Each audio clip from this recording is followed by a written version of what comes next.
الحمد لله رب العالمين، والصلاة والسلام على أشرف الأنبياء والمرسلين نبينا محمد وعلى آله وصحبه أجمعين. أما بعد، الله سبحانه وتعالى انسان ورکړی دی په دې سره چې انسان ته علم خولی او څنګه چې الله سبحانه وتعالى قرآن کې وایي علم الانسان ما لم يعلم. الله انسان ته هغه څه وښو چې هغه د انسان ته نو معلوم، علم ورته وښو. نو علم بیا په دوه قسمه دی، یو هغه شرعي علم دی، دینی علم، د دین په باره کې پوهه حاصلول، او دویم علم دی دنیوي علم، کاغه هر شعبې سره تعلق ساتي، خو چې دنیوي ناغه ټول به دغه کې دننه راغلی. مقصدي علم او د کم په باره کې چې فضایل راغلي د قرآن او حدیث کې، هغه علم دی چې هغې ته دیني علم ویلی کېږي. هغه علم چې هغه د قرآن او حدیث سره تعلق ساتي. هم د دغه خلکو الله سبحانه وتعالی صفت کړی دی کوم سره چې دا علمي، او د دغه علم الله صفت کړی په قرآن کې او دغه شان پیغمبر صلی الله علیه وسلم په حدیثونو کې. رب العالمین په قرآن کې دا خبره کړې ده، قل هل يستوي الذين يعلمون والذين لا يعلمون. تپوسو کې پیغمبر دی خلکو نه چې آیا هغه خلک چې پوهه او علم نه لري برابر دي د هغه خلکو سره چې هغوی پوهه او علم لري؟ جواب دی چې بالکل برابر نه دي. کوم خلکو سره چې علم دی هغه الله سبحانه وتعالی اوچت کړي دي، يرفع الله الذين آمنوا منكم والذين اوتوا العلم درجات. الله په دې خلکو کې د مؤمنانو اوچت کړي، بیا په دې مؤمنانو کې هغه خلک اوچت کړي دي او هغوی له ډېرې درجې ورکړي دي کومو له چې الله شرعي علم ورکړی، په قرآن او حدیث باندې پوه کړي، او دا بنیادي علم دی. یو سړی که دنیوي علم ډیر زیات وکړي او د انجینیر شي او ډاکټر شي او انګلیش ولا ورځي او هر څه ورځي، خو دا علم صرف دله دنیا کې فایده ورکولی شي، آخرت کې دله دا علم فایده ورکولی شي، خو هغه مشروطه په شرطونو سره تړلی شوي. مثال داسې واله په دې شرط سره دا علم فایده ورکولی شي چې انسان دنیوي علم د دې دپاره زده کړي او د دې دپاره کوي چې مسلمانانو ته فایده ورسوي او د امت ته فایده ورسوي. نو کیدای شي چې الله سبحانه وتعالی ولا په دې باندې اجر ورکړي، خو نور هغه علم چې په هغې باندې اجر میلاویږي هغه د دیني علم دی. او الله سبحانه وتعالی دې موږ ته دغه علم نصیب کړي. رب العالمین دې موږ ته هغه علم نصیب کړي چې موږ له فایده راکوي، او هغه علم نه دی الله مونږ لري ساتي چې هغه مونږ ته نقصان راکړي. مقصدي خبره دا شوه، او د یو څو خبرې چې ما وکړې د دې دپاره چې دا خبره واضحه شي چې کوم اوچت علم چې دی هغه علم دی چې هغې ته دیني علم ویلی کېږي. او دا نن سبا د فتنو په دې دور او په دې زمانه کې او دنیا پراخه شوې ده، او خلق د یهودو نصاراو نه متاثره شوي دي، او د هغوی د کلتور نه او د هغوی د ناستې پاستې نه. نو ځکه د کمزورو ایمانونو والو ته د دیني علم دا ورته سپک ښکاري، حالانکه که یو انسان ډېر هم په دنیا کې مخکې شي، خو د هغه وخته پورې د الله په نزد عزتمن نه دی او قدرمن نه دی چې څو پورې د دین نه زده کړی، څو پورې د قرآن او حدیث نه زده کړي. نو الله سبحانه وتعالی دې موږ ته قرآن او حدیث زده کړي، او بیا د الله موږ له په هغې باندې د عمل کولو توفیق راکړي. نو اوچت علم دیني علم دی. بیا د دیني علم ټول یو شان نه دی چې موږ دا وایو چې دیني علم ټول یو شان علم دی. نه، دینی علم د دې بیا اقسام دي درجې دي پکې دنه نو باز د بازو نه بیا غوره دي یو علم هغه دی چې هغه تعلق ساتي د الله سره د الله د ذات سره د الله د نومونو او د صفاتو سره د الله د توحید سره یو علم هغه دی چې هغه تعلق ساتي د الله د کتاب سره تفسیر زده کول ترجمه زده کول قرآن په نظام پوه کول دا یو علم دی بیا په دینی علومو کې یو علم هغه دی چې هغه تعلق ساتي د پیغمبر صلی الله علیه وسلم د حدیثونو سره یو علم هغه دی په دینی علومو کې چې د پیغمبر صلی الله علیه وسلم د احادیثونه احکام راويسته مسلې راويسته د شن علم د فقه ټول علوم دي خو په دې ټولو کې اوچت علم هغه علم دی چې هغه د الله سره تعلق ساتي وجدا کته غواړي چې د دې علم د ځکه کومه د دې څومره مقام دی او څومره قدر لري نو اسانه طریقې ده چې ته دا وګوره چې دا علم د سره تعلق ساتي نو بیا به ته خپل پته ولګي چې ستاسو کم علم چې ته کې د دې څومره مقام دی او د دې څومره قدر دی نو کله چې موږ دې خبر لرا شو هغه علم چې د الله سره تعلق ساتي نو رب العالمین خو خالق دی کنه رب العالمین خو معبود دی هغه معبود چې دا غنه علاوه بل معبود په حق باندې نشته دغه یو معبود دی حقدار د بندګۍ نو کمی خبري چې دغه رب سره تعلق ساتي هغه خبري او هغه علم به د ټولو علمونو نو چت علم دی په دې مبارک درسونو کې کله سبحانه وتعالى جون را کو توفیق را کو نو په دې کې به مونږه هغه خبري بیانو چې هغه د الله سره تعلق ساتي هغه خبري چې د الله د نومونو او د صفاتو سره تعلق ساتي او دا درسونه دي په دې موضوع کې د الله سبحانه وتعالى خسته نمونه مشهور حدیث ته تاسو بار بار اوریدلې او په صحیح بخاری کې دا حدیث دی پیغمبر صلی الله علیه وسلم ان لله 99 اسما 100 الا واحده من احصاها او روایت کړي من حفظها دخل الجنه د الله یو کم سل نمونه چې چا یاد کړو ځان به پوک او باغی کې سوچ او فکر وکړو د سړی به جنت ته نه نوځي چې د ملګری او درونه خويندې پوشي په دې باندې چې هغه د الله کم نمونه دي د الله خو بشمار نمونه دي د مسله براشي تفصیلا خو موږ به کې بعض نمونه ذکر کوو یو کم سل نمونه به پوره کوو ان شاء الله هغه نمونه چې په هغه باندې به ټوس دلیل د قران او د حدیث نه چې او د الله نوم دی به د دې نوم معنی څه ده د دې نوم کې دنه چې کم صفات پرته دي هغه کم یو دي دا نوم په موږ باندې به څنګه اثر کوي د ټولي مسلې به د هر نوم سره بیانو ان شاء الله او زه دا غواړم چې دا درسونه ختم شي او موږ یو کم سل نمونه یاد کړی مې د الله سبحانه وتعالى او باغی باندې ځانوم پوک او باغی کې سوچ او فکر وکړو نو پیغمبر صلی الله علیه وسلم وی دخل الجنه دا سره به جنت ته نه وځي څنګه په ملکونو کې دا وړه کتابونه د جیب دا چاپ کیږي او بعضو کتابونو په دی اوله کې د الله نومونه لیکلي خو هغه کې د نومونه شتي چې هغه به سند دی هغه د لپاره صحیح سند نشته مونږ چې ان شاء الله کوم نمونه ذکر کوو به توفیق الله سبحانه وتعالى هغه نمونه ذکر کوو چې هغه مسند په معنی دی چې سند بلري یا په قران کې یا په حدیث کې او بیا به تا دغه په معنی باندې پوکو او ان شاء الله چې درسونه ختميږي نو موږ به یو کم سل نمونه د رب العالمین یاد کړي دا ډېر فائدمن او خوندور درسونه وجدار چې تعلق د چا سره ساتي تعلق د الله سره ساتي د چا په زړه کې چې معمولی ژوند ومي کنه معمولی ژوند دا خبره ده ساتي د چا په زړه کې چې معمولی ژوند ومي او د دې منی چې زما یو رب دې زې پیدا کړې ما او زما یو معبود دې زدا غ بندگی کوم نو دې په دې طلب کې چې زدا رب او په جنم چې دا سوک دې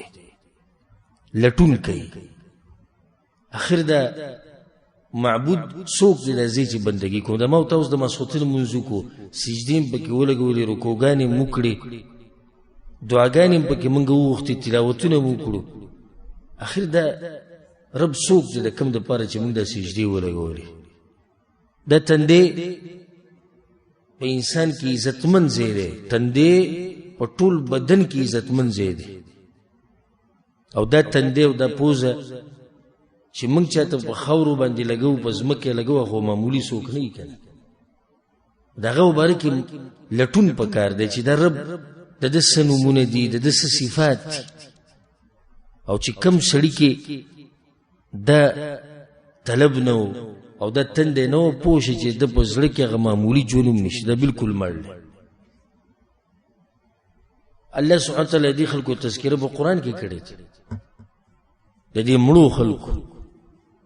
او پیغمبر صلی الله علیه وسلم حدیث کې مثال بیان کړی دا غي سړی چې خپل رب سره تعلق یادې او دا غي انسان چې خپل رب نه غافلې د دوی مثال دي چې لکه د مړو د ژوند دي دا څوک دی چې دا ته پوښتنه کوم دا تر چا بندگی کوي ته الله بندگی کو الله څوک دی صرف دې جو خبر نه ودرېږي چې الله بندگی کو بس دا رب خو پیژند غواړي دا څوک دی او دا هغه اوچت علم دی حدیث کې درځي کې من یرید الله به خیرا یفقهه فی الدین په صحیح بخاری کې دا حدیث الله چې چېرې پر خیر او خیګړو غواړي نو څه کوي په دین باندې پوه کوي فقه ولا ور کوي فقه د په دین کې پوي ته وي او د ټولو نو چته فقه هغه د چې انسان خپل رب پیژني د هر علم نه مخکې علم دی او هغه خلکو په حال باندې تعجب وکړ چې غوی د دې نعمت نه غافل دي زمانه په تیریږي او د وخت په روان دي او وخت ختميږي په دې دنیا کې او د خپل رب نه پیژندل بلکې په دنیا کې هغه خسته لمحه هغه د بجون کې نه دی راغلی ځکه بعضو سلفو به دا خبره کوله وی مساکین اهل الدنیا د دنیا پرس خلک نه دي د غریبانان دي مساکین دي د په دنیا په چې سار ما خم منډي وي اولنې او اخرنې سوچ او فکر د ریال او د روپیو او د ډالر سره وي د مساکین دي غریبانان دي نو که ته پوښتنه کوم د دنیا چې څنګه غریبانان دي او خو په دنیا په سیمنډ وي خو دنیا یې ګټلې ده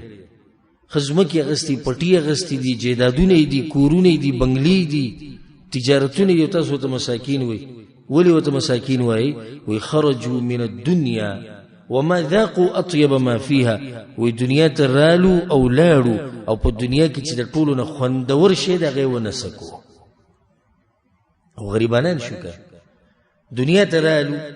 کلونه بګی تیر کړو بګی ستړي شو بګی خاوري شو او لړو ته د آخرت په سفر باندې او په دنیا کې چې ټولو نه کم خوندور شي دغه نه خون وانه غست دنیا پرسو په ځل کې خدای راځي چې خوندور شي ټول نه خدای قدې نو ریال دی نو بل شي روپۍ یکې دي چې خزه وای دی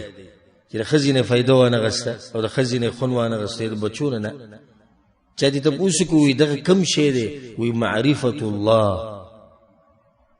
رالو دنیا او لاړو د دنیا نه خو خپل رب به کې ونه پیژندو هغه خونی وانه غسو د الله په دې پیژنګلو کې ګوره یو ناشنا خوند دی چې کله خپل رب پیژنې کړه دغه سره به محبت پیدا شي دغه طرف ته به شوق پیدا شي رب العالمین چې څومره پیژنې دومره به سره محبت ډیری د تاسو له زیره در کومه کملګری چې په دې درسونو کې ناشتي موږ سره وکینی و تاسو خوش قسمت خلک رب العالمین تاسو له هغه صدر کول واړي چې هغه په دې دنیا کې د ټولو نه خوندور شي او کله نه څوک سوالو کې چې په دنیا کې د ټولو نه خوندور شي کم یو د انسان ته خون واخلي نو جواب ولور کوي د الله پیژنګلو او د الله سره وخت تیرول د موت چې دلته نه شوګه د رب العالمین سره موږ وخت تیرو غره دا وخت زموږ د الله سره دی دا موږ د الله لپاره تیرو او زما امید دې دا غربنه چې موږ وسینی او زمونږ د خبرې موري او زمونږ د زمینی او چې کله هغه موږ ته وګوري چې زما د بندگان د دې لپاره راجم شوي دي چې ما و پیژني د دې لپاره راجم شوي دي چې زما په باره کې خبرې وکړي نو زما امید دی د غربنه چې ان شاء الله موږ به بخیر او په موږ باندې به رحمتونه راوړي ان شاء الله ځکه چې هغه اوس دغه کم رب مبارک چې موږ خبرې کوو کنه په روان درسونه کې هغه رب اوس موږ یې او اوس زمونږ اوري او موږ ته زمونږ د مرۍ د رګونو نم زیات نږدې نو سم خیال دی چې هغه رب موږ په دې حال ویني او خو رحیم او کریم دی انشاءالله دغه د نومونه او صفات به تاسو واورئ چې دغه څومره ناشنا رحم او کرم دی نو هغه به موږ سره څنګه معامله کوي د دې نه مخکې چې د نومونو ته ورننوځو د هغې نه مخکې اوس اهم خبرې د هغې زده کول غواړي د ټولو نه اولنۍ مسله موږ ولې د الله سبحانه وتعالی نومونه او صفات زده کوو اولنۍ وجه ځکه چې دا په علمونو کې د ټولو نه اوچت علم دی نو ځکه یې موږ یې زده کوو بلکې رب العالمین موږ ته امر کړی دی په دې باندې قرآن کې ځای په ځای الله په دې خبر باندې امر کړی دی موږ ته چې ما وپېژنئ کوم ځای کې راغلي دي واوره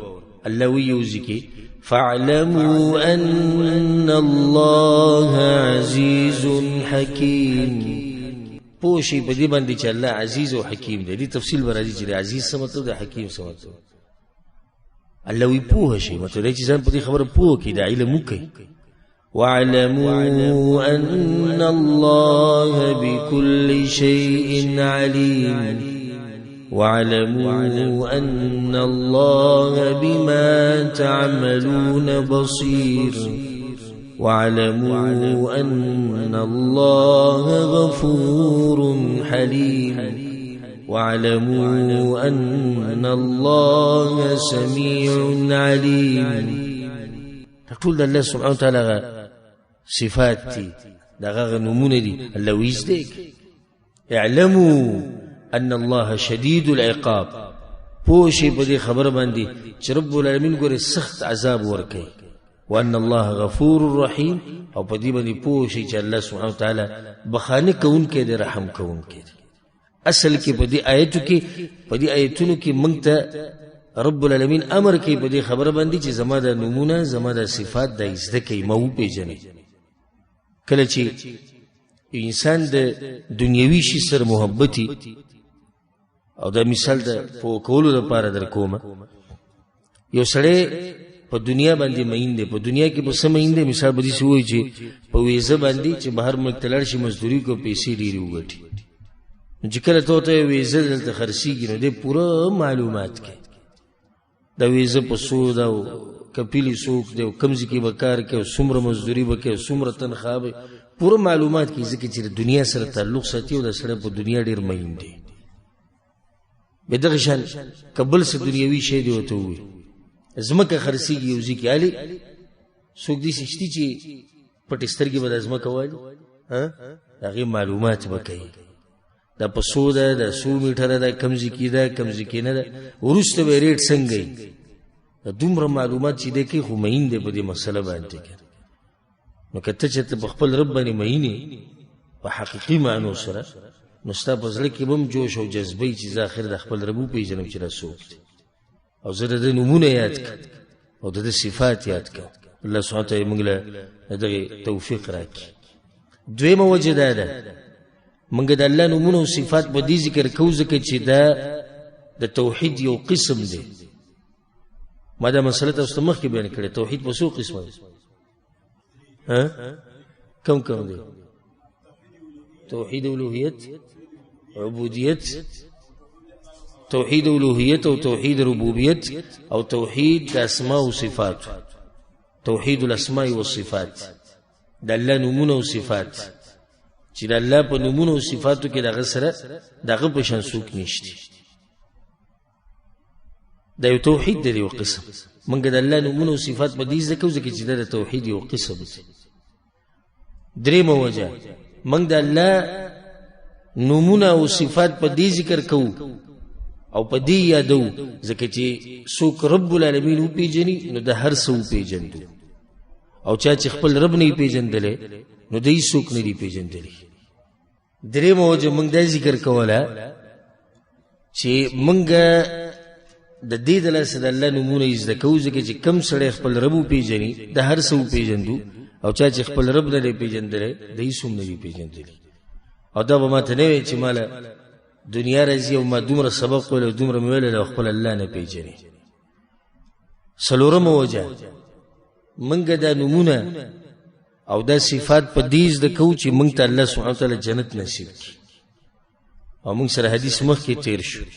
صحیح بخاري غ حدیث من احصاها دخل الجنه، چا چې د نومونه یاد کړو او زده کړو ځان به پوه کړو د سړی به چېرته ځي؟ جنت ته به ځي. ما ورته چې دلته کینو او دا به یو څو درسونه کې به دا نومونه ختمېږي انشاءالله، او د یو څو درسونه د لږ وخت به تېرو د یو بل سره د الله په باره کې. نو د دې دپاره تېرو چې الله سبحانه وتعالی موږ له په آخرت کې جنت راکړي. نو که تاسو کې د چام د جنت شوق او د هر مؤمن د جنت شوق او دا غواړي چې الله ما جنت ته بوزي، نو کوشش کوئ چې دا قسمه درسونه دا یادوئ، لیکئ، عمل پې کوئ او نورو ته یې ښایئ. هغه حدیث موږ بار بار ذکر کړی دی په سنن ترمذي کې. هغه حدیث دی او په صحیح بخاري کې راغلی، په نورو کتابونو کې مشته. په صحابه کرامو کې یو صحابي به چې کله مونځ کو امامتي به ورکوله، نو هر سورت چې به ختم کو د هغې نه بعد به کوم سورت وي؟ سوره اخلاص وي. ملګرو ورته ووایي دا څه وجه ده، ستا څه مطلب دی چې یعنې سوره اخلاص یې نه ویلي نو د قرت یې نه قبلېږي که څه مسله؟ او یا د خپل کار پرېږده ځکه چې دا ته همیشه دا کار کوې. هغه وایي ما انا بتاریکها، ما انا بتاریکها، زه دا پرېږدم خو نه. که نه یم خوښه نو بس بیا ځان له بل څوک امام وګورئ، کنې زه خو دا صورت به ویم. وایي هغوی رالو پیغمبر صلی الله علیه وسلم له خبر ورکړو، یا رسول الله پلانې. هغه ورته یا فلان ما یمنعک مما یأمر به اصحابک، دا ستا د ملګري چې تا ته څه وي دا ته ولې نه منې؟ او بله دا چې وجه څه د اخر چې ته د هر صورت نه بعد سوره اخلاص وایې؟ هغه وی یا رسول الله انی احبها، زما د دې صورت سره محبت دی ځکه چې دې کې د الله په باره کې خبره شوې ده.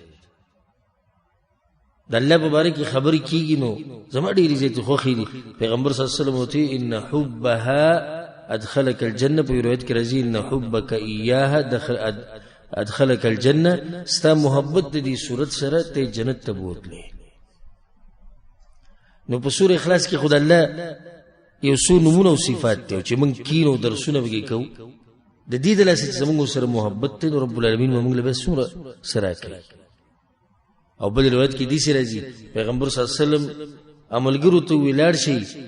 او ورته ووایي چې ستا د دې صورت سره محبت دی ځکه چې بدي کې د الله صفت دی،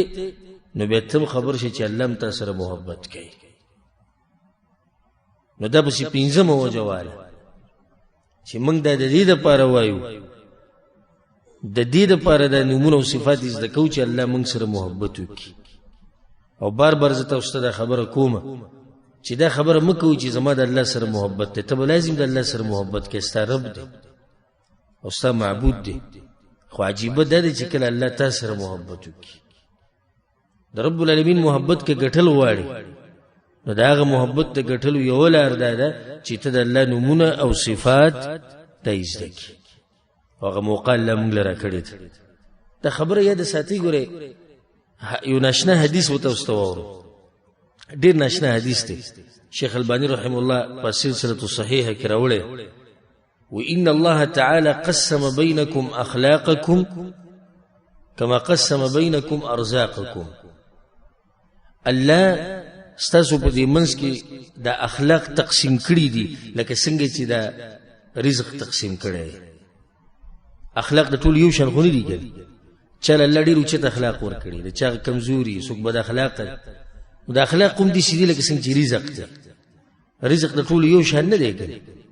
به دې خبرې ته وکړي د حدیث مې دې دپاره وإن الله يعطي المال من أحب ومن لا يحب. الله مال او دنیا ورکی هغه چاته چې محبت ورسره کوي او هغه چاله هم ورکی چې محبت ورسره نه کوي. الله مال ورکی دغه کولو کوي، الله مال او دنیا ورکی هغه چاته چې محبت ورسره کوي او هغه چاله هم ورکوي چې محبت ورسره نه کوي. او دا د عوامو غلطه خبره ده چې چاله الله مال ورکوي به دوی چېره ګوره څه کار به یې کړی چې الله وله دا ورکوي. مطلب دا چې دا مال ډېر یې ده که څه د الله د محبت نښه ده نه. الله محبت الله د مال خپلو دشمنانو له هم ورکوي چې هغوی د الله سره محبت نه کوي. به دې ته غوږ کېږدي ولا يعطي الایمان الا من يحب او ایمان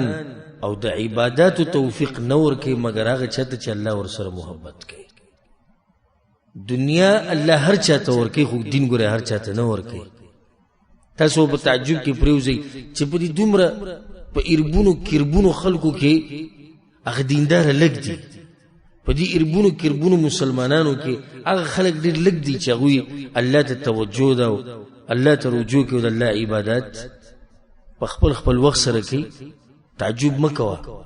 دا هغه خلک دي چې الله ورسره محبت کوي. نو دغه خو لږ خلک دي چې په دې تله باندې پوره دي الله د چا سره محبت کوي. دا خو لږ خلک دي که نه. او زما ستا دپاره پکې زیری دی او څه ناشنا زیری دی. زما او تا چې دلته ناست یو که دا د الله محبت دی زموږ سره. ځکه موږ له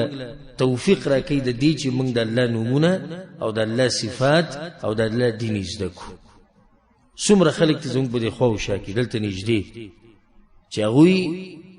په دې نږدې ځای کې دې درسونو کې نشي کېناستی او د لرې لرې نه ملګري راځي، په ګاډو کې راځي، په ټکسیانو کې راځي، خپل پیسې ورکوي، خپل بدن ستړی کوي. دا د هغه فرق دی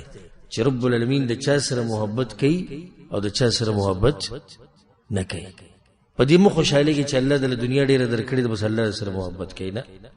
الله ګوره دنیا هر چاله ورکوي او په دې خوشحاله شي چې الله دله توفیق درکړی د دین د زده کولو. ځکه چې دا الله هر چاله نه ورکوي،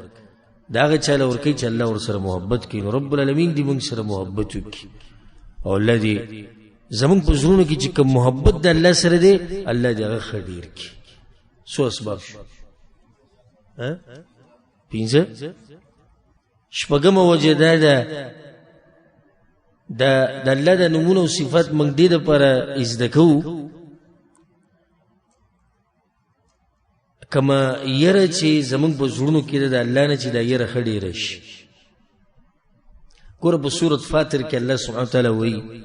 انما يخشى الله من عباده العلماء. د الله په بندگانو کې چې الله نه زیات تیریږي علما دي. څه وجه ده چې په دې مسلمانانو کې چې الله نه زیات څوک یره کوي هغه علما دي؟ وجه دا چې الله پیژني. موږ هم دا غواړو د درس دې دپاره کوو او د درسونو د سلسله دې دپاره شروع کوو دا نوي چې موږ الله وپېژنو نو د الله نه به څه شو؟ د الله نه به ښه ویریږو. او ځکه عبدالله ابن عباس رضی الله عنهما د دې آیت تفسیر هم دقه کړی. وی مطلب د الله د وینا دا دی چې زمانه د علما ډېر یریږي. مطلب یې دا شو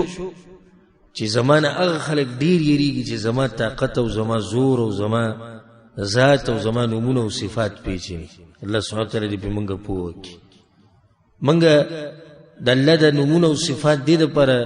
زده کوو. د اوومه وجه شوه چې د الله عبادت په ښه طریقې سره وکړو. کله چې د الله پېژندو نو د الله عبادت به په ښه طریقې سره کوې. چې سړی منزل راغی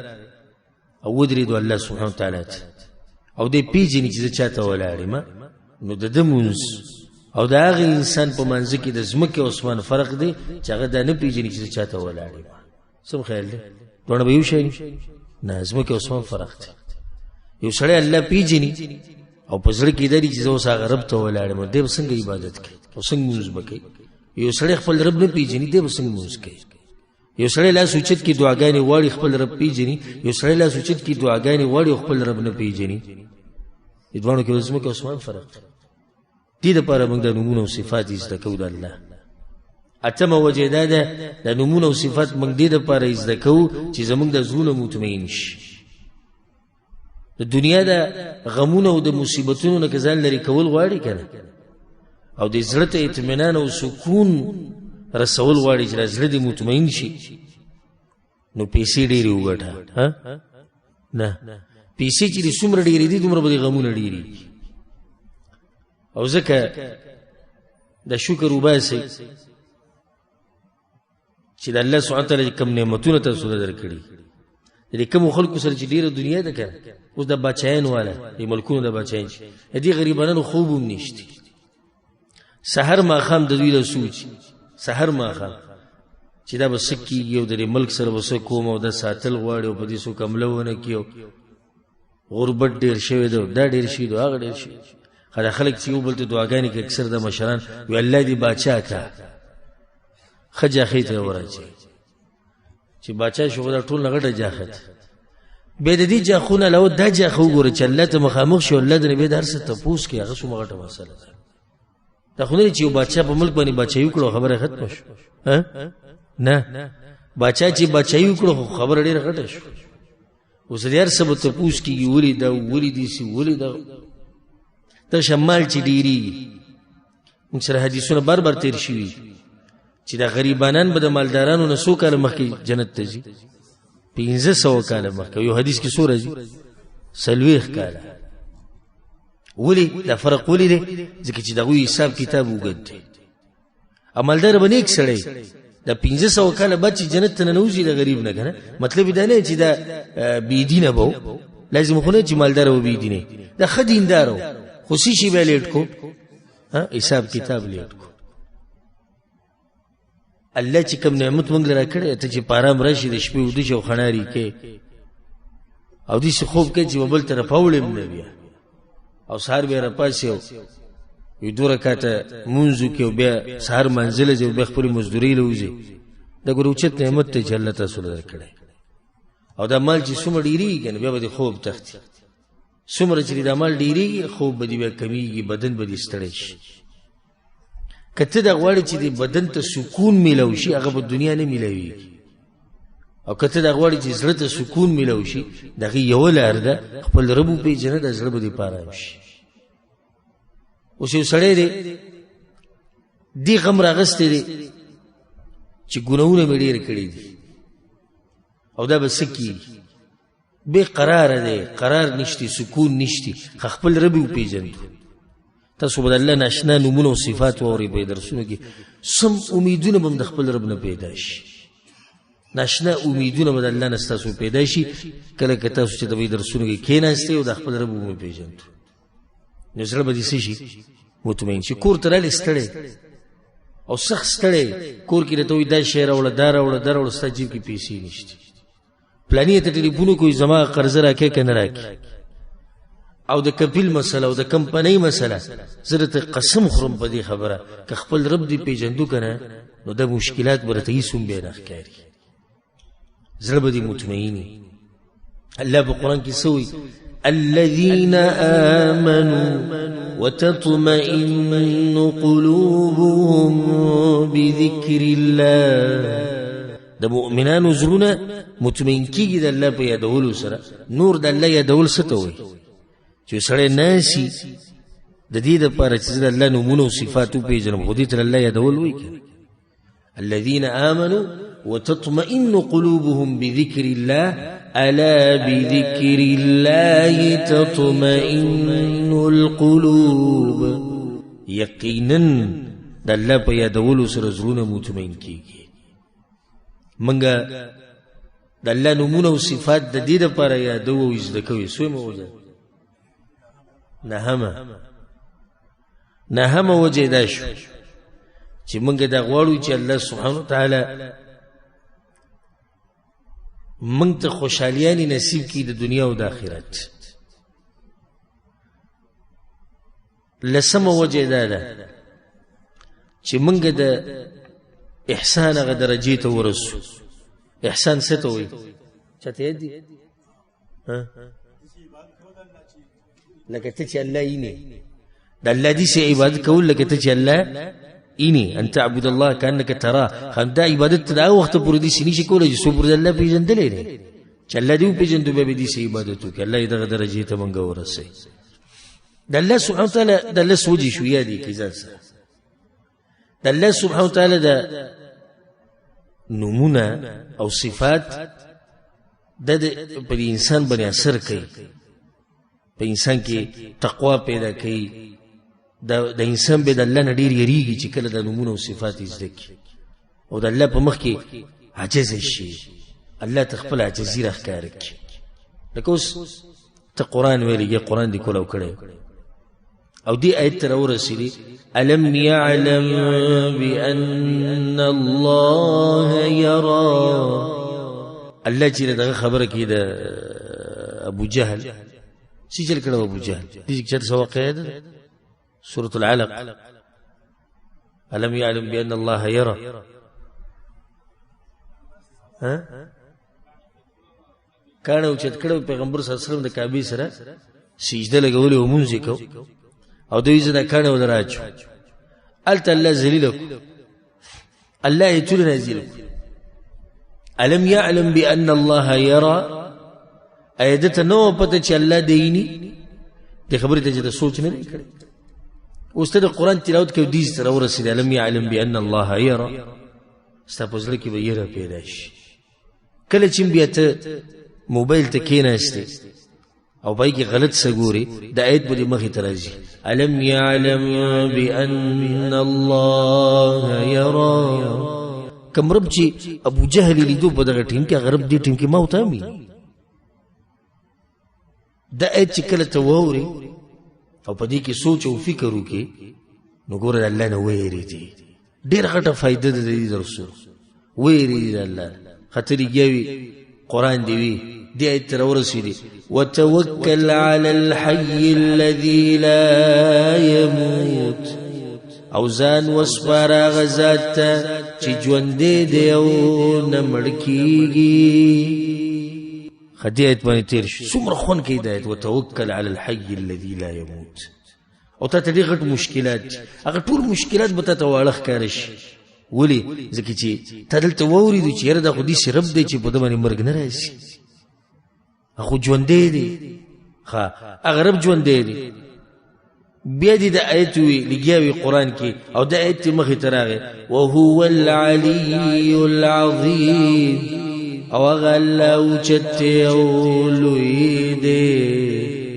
ژوندی دی مرګ پې نه راځي لوی دی اوچت دی عزیز زورور دی حکیم حکمتونه والی نو بیا خفګان داسې شي بیا دغه رب به بیا تا نه پرېږدي یوازې که چېرته تا د دغه رب سره رابطه مضبوطه کړه د الله نه به دې یرم پیدا شي امیدونه به دې پیدا شي د الله طرف ته به دې شوق پیدا شي چې یاره دغه الله خو مې ولیدی وما قدر الله حق قدره قرآن کې لګیا وي په دې آیت باندې راغلي چې یاره د خلکو د الله داسې قدر نه دی کړی څنګه چې پکار بداية قردي قال له سوي والأرض جميعا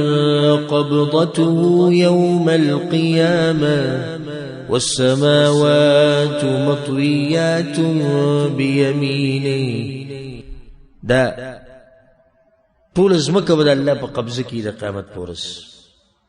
او د اسمانونه او هر څه به توکړي د خپل لاس نه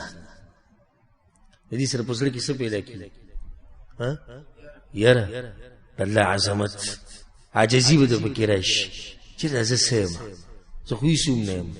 او بیا لګیم د دغه رب نافرمانی کوم چې ځمکه او اسمان به دغه په قبضه کې د قیامت پورس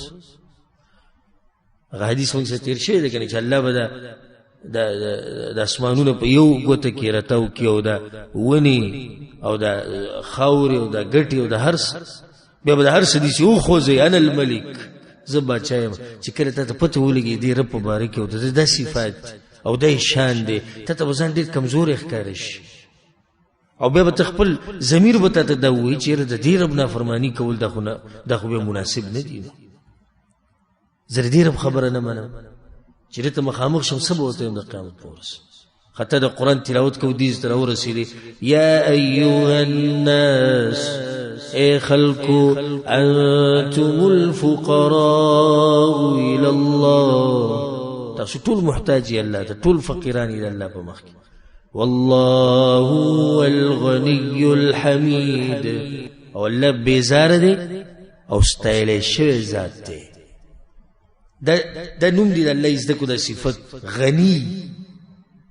الله بیزار دی. نو د الله عظمت په زړه کې پیدا شو چې رسنه آشنا رب دی چې بیزار دی د انسانانو نه، د مخلوقاتو نه، د دوی د عبادتونو نه، د هر څه نه الله بیزار دی. موږ ته چې دلته ناسیو کړ او دا زده کوو چې زمونږ رب څوک دی. ورب الکعبه، د دغه رب باندې ته قسم خورم چې ضرب برابر هغه دې ته ضرورت نه لري چې موږ ته دلته کینو، او که موږ ته کیم نه نو کنه هغه رب ته هېڅ نقصان نشته، خو نقصان زما استاد. او که موږ ته کېناستو نو فایده د چا ده؟ فایده م زما استاد، هغه ته څه فایده نشته. مقصدي خبره زما دا و دلته چې دا درسونه چې مونږ کوم کوو د الله د نومونو او صفاتو مبارکې، دا به انشاء الله چې مونږ د درسونو نه فارغه کیږو د هر نوم او صفت نه، دا به زمونږ په ژوند کې یو نوی اثر کوي انشاء الله. الله ته به مونږ ښه نږدې کوي انشاء الله. ځکه چې مونږ به الله پیژنو نو چې الله د صفاتو سره ژوند تیری کوي، الله د صفاتو سره الله طرف ته به شوق پیدا کړي، الله طرف ته به جذبه پیدا کړي. لکه او د الله یو صفت لري چې الله خان دي، څنګه چې دغه د شان سره ښایي. کله چې پیغمبر صلی الله علیه وسلم دا خبر وکړه چې الله وخاندل، یو کس ته وکتل اصحابي یا رسول الله او يضحك ربنا، زموږ د رب خان دي او خان الله خان دي، څنګه چې دغه د شان سره ښایي. ګوره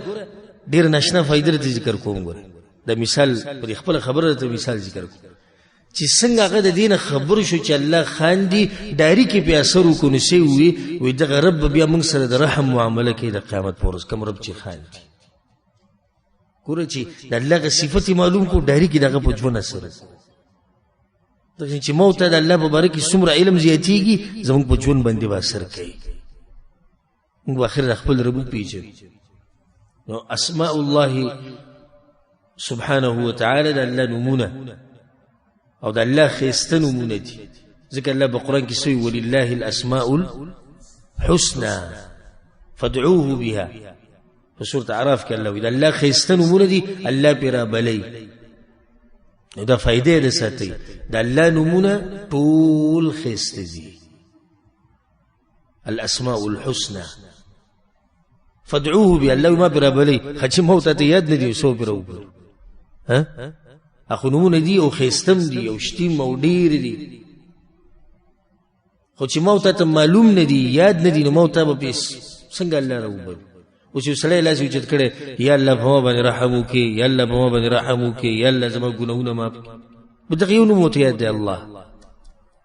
یو سړی دی الله ډېر نومونه ورته یاد دي، یا رحمان په ما باندې رحم وکړي وایي فادعوه بها. الله رابلي په دې نومونو سره. زه شرطین یقیني دا خبره کوم، شکی خبره نه کوم چې په دې پښتنو کې د اوسه پورې ډېر زیات هغه دي چې هغوی ته بغیر هغوی د اوسه پورې په دعا کې د الله د دې نوم نه علاوه بل نوم استعمال کړی نه دی. دقه یو نوم وایي الله او بس خو پکې لا خدای وایي، خدای خو پکې سره شتي نه. خدای نوم دا خو د الله په نومونو کې د سره شتي نه. وجه څه ده؟ الله وی زما نمونه دي خیسته نمونه دي. خدا نمونه په کوم ذکر راغلي دي؟ قرآن کې دي، حدیث کې دي، او یا الله ته پته ده. دې نمونه په کوم شته چې الله مونږ ته نه دي ښوولي، نه قرآن کې شته نه حدیث کې شته، خو د الله نمونه شته. بیا د خدا ټکی چې دی یا خدای دا د فارسی ژبې ټکی دی، او قرآن او حدیث کومه ژبه کې دي؟ دا خو عربی کې. اول خدا وای دا ټکی ستاسو د فارسی دی، دا خدا عربی ټکی نه دی. دویم الله وی زما خیسته نومونه دي، خدا خیسته نومونه بیا موته لټو کنه ته الله وی دعاګانې وغواړي په دې سره زما اوستا شوق پیدا شي چې الله ربلو په دې نومونو سره راځي چې لټوي. نو قرآن کې او حدیث کې په یو ځکه خدای ټکی نه دی راغلی. بعض وی دا ترجمه ده د رب، لکه الحمدلله رب العالمین، رب ستو خدای ته منګوي دا که ترجمه کې استعماله صحیح ده، دلته خلک ترجمه کې نه استعماله، خو په خدای مې دي قسمی او یا خدایا اخو په आवाज کې الله ته او په قسمونه خوري او ته د ترجمه کې استعمال یو ترجمه خو ترجمه په باب کې استعمال کنه ته یو سړی په وکه چې رب ستو وي خدای ته وي نو ترجمه کې په وکه دا عام استعمال ول دي دا نه دي صحیح. بل ګوره الله آسان ټکی د ګران خوم نه دی کنه ګران دی ماشوم چې اولنی خبرې زده کی او خبرې سٹارټ کی نو یو څو ټکي په اوله کې وایي یو د پلار د نوم اخلي او د مور ده او دغه شان د الله د نوم اخلي داسې ده که نه وړوکی ماشوم چې نوي نوي خبرې شروع کړي هغه د الله نوم اخیستی شي ولې د لوی نه شي اخیستی او بله حدیث کې دا راځي چې څوک یو ټکی د قرآن ووایي نو څو نیکیانې دي لس خو د الله خو قرآن کې هم راغلی نو په دې څو نیکیانې میلاوي 40 نیکیانې 40 نیکیانې په دې میلاوي ولله الاسماء الحسنى الله ښایسته نومونه د الله چې څومره نومونه یې ټول ښایسته دي خو سړی چې د ښایسته څه معنی ده د ښایسته معنی ده ټول نومونه د کمال دي الحسن الكامل الطام المطلق علماوي